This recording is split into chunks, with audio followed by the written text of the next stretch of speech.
تعالي بقى اقولك ازاي نخلي البتنجانيه من جوه بعد ما نقورها بيضه قشطه وما تكونش معاكي تسمر خالص.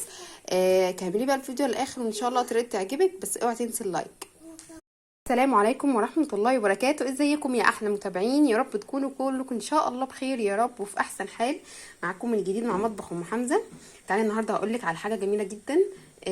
بس قبل ما نبدا اي حاجه بنات نصلي على سيدنا محمد، اللهم صل وسلم وبارك عليك حبيبي يا رسول الله.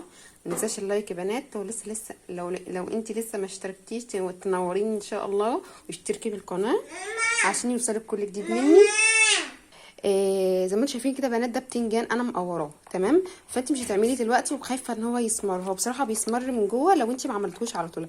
هتعملي ايه؟ هتجيبي طبق فيه ميه، فيه شويه ملح، معلقه ملح كده صغيره حلوه كده، وتنقعيه في شويه ميه بملح كده زي ما انتم شايفين. بصي السمار هيروح وهيبقى بصي فله، هيبقى جميل جدا من جوه ومش هيسمر خالص معاكي. قبل ما تحشيه وتغسلي عادي خالص تاني، وبعد كده بقى ايه تستخدميه في الحشو بتاعك.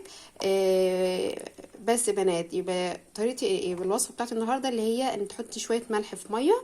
الطريقه دي جميله جدا، ممكن ما تاخديش تاخدي بالك منها، بس بجد الطريقه دي مش هتخلي البتنجان بعد ما التقوير يبقى مسمر من جوه، هيشيلك السمار جوه البتنجانيه بتاعتك وهيبقى ابيض فل ان شاء الله.